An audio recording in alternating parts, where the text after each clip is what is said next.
നമസ്കാരം.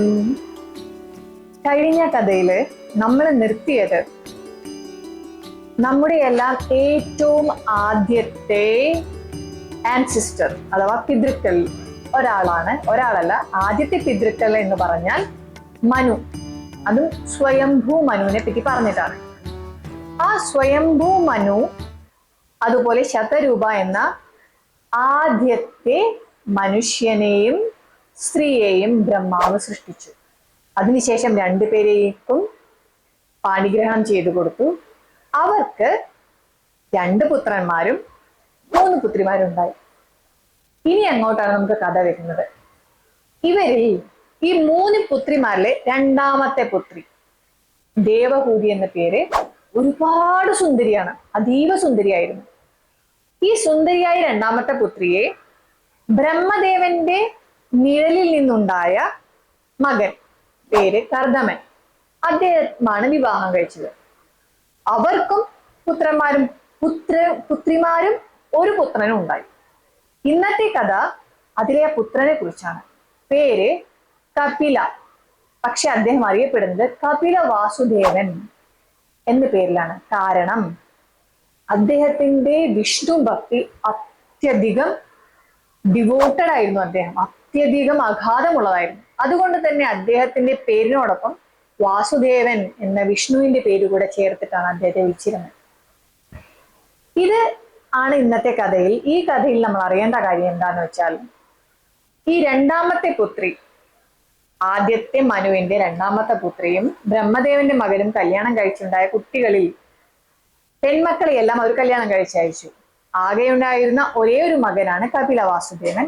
അദ്ദേഹം ചെറുപ്പത്തിലെ വിഷ്ണുവിന്റെ ആ ഭക്തിയിൽ ആറാടിക്കൊണ്ട് ബ്രഹ്മജ്ഞാനം നേടിക്കൊണ്ട് സന്യാസത്തിനായി ഇറങ്ങി പുറപ്പെട്ടു. ഇതെല്ലാം കഴിഞ്ഞപ്പോ കർദമൻ ഈ അച്ഛന് തോന്നി, ഇനി എന്താണ് എനിക്ക് ബാക്കിയുള്ളത്? എന്റെ ധർമ്മങ്ങളെല്ലാം കഴിഞ്ഞല്ലോ, ഞാനും സന്യാസത്തിനായി പുറപ്പെടാം.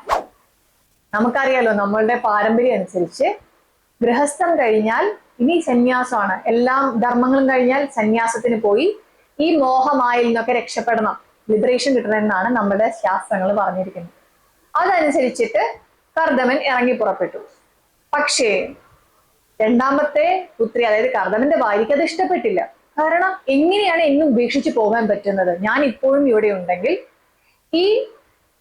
ഈ അവസ്ഥയിൽ എന്നെ മാത്രം, എന്റെ മക്കളെല്ലാം പോയി അവരെല്ലാരും കല്യാണം കഴിച്ച് അയച്ചിരിക്കുന്നു, ഞാൻ മാത്രം ഉള്ളപ്പോൾ എങ്ങനെ കഴിയാൻ? ഇത് പറഞ്ഞുകൊണ്ട് ആള് മകന്റെ അടുത്ത്, കപില വാസുദേവന്റെ അടുത്ത് പരാതിയുമായി ചെന്നു. ഇത് കേട്ട മകൻ അമ്മയെ വിളിച്ചിരുത്തി പറഞ്ഞു, അമ്മേ, ഈ പഞ്ചഭൂതങ്ങൾ, നമ്മുടെ ശരീരം പഞ്ചഭൂതങ്ങൾ കൊണ്ട് നിർമ്മിതമാണ്. ഈ പഞ്ചഭൂതങ്ങളെല്ലാം മായയാണ്. അതേപോലെ തന്നെ പഞ്ചേന്ദ്രിയങ്ങൾ കൊണ്ട് കാണുന്നതെല്ലാം സൂക്ഷ്മ മായയിൽ പെടുന്നതാണ്. ഇതിൽ നിന്നെല്ലാം പുറത്തു കടക്കണമെങ്കിൽ ഒരേ ഒരു വഴിയേ ഉള്ളൂ, അത് ഭക്തിയാണ്. പക്ഷെ ആ ഭക്തിക്ക് 9 രൂപങ്ങളുണ്ട്. ആ 9 രൂപങ്ങളെ പറ്റി കപില വാസുദേവൻ പറയാൻ തുടങ്ങി.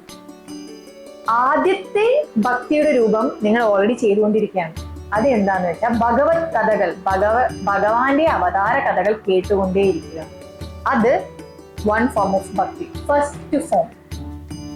രണ്ടാമത്തത് ഭഗവത് നാമങ്ങൾ ഉച്ചരിച്ചുകൊണ്ടേയിരിക്കും. നാമോച്ചാരണം എല്ലാവർക്കും അറിയുന്നതല്ലേ. ഇനി മൂന്നാമത്തത് എന്ന് പറഞ്ഞാൽ ഭഗവാനെ സദാസമയം മനസ്സിൽ ഇങ്ങനെ ആലോചിച്ചുകൊണ്ടേയിരിക്കുക, സ്മരിച്ചുകൊണ്ടേയിരിക്കുക. അതാണ് മൂന്നാമത്തെ രൂപത്തിന്റെ പ്രത്യേകത.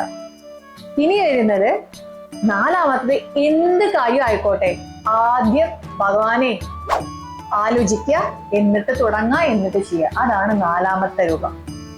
ഇനി 5ാമത്തെ രൂപം എന്ന് പറഞ്ഞാൽ ഭഗവാന്റെ രൂപമായിക്കോട്ടെ അല്ലെങ്കിൽ വിഗ്രഹത്തിലായിക്കോട്ടെ പുഷ്പാർച്ചന ചെയ്യുക. അതുകൊണ്ടാണ് പുഷ്പാഞ്ജലിയുടെ പ്രാധാന്യം.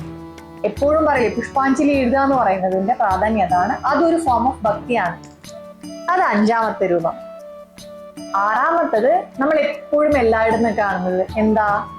അമ്പലങ്ങളിൽ പോകുന്നതും വിഗ്രഹത്തിന് മുമ്പിൽ വന്നിരിക്കുന്നതും. അതാണ് 6ാമത്തെ രൂപം.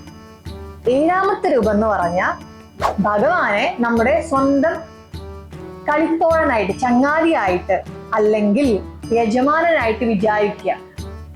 അങ്ങനെ നമ്മൾ ഒരുപാട് കഥകൾ കേട്ടിട്ടില്ലേ. മീരാബായി ആയിക്കോട്ടെ, അതുപോലെ പൂന്താനമായിക്കോട്ടെ, അങ്ങനെ ഒരുപാടുണ്ട്. ഇനി എട്ടാമത്തത് ഭഗവാന്റെ ദാസനാണ് ഞാൻ, അതായത് ഭഗവാന്റെ മുമ്പിൽ ഞാൻ ഒന്നുമല്ല എന്ന് കരുതിയിട്ട് പ്രാർത്ഥിക്കണം. ഏറ്റവും അവസാനത്തേതാണ് എല്ലാം സറണ്ടർ ചെയ്യുക, ഭഗവാന്റെ മുമ്പിൽ എല്ലാം സമർപ്പിച്ച് കീഴടങ്ങുന്നതാണ് 9.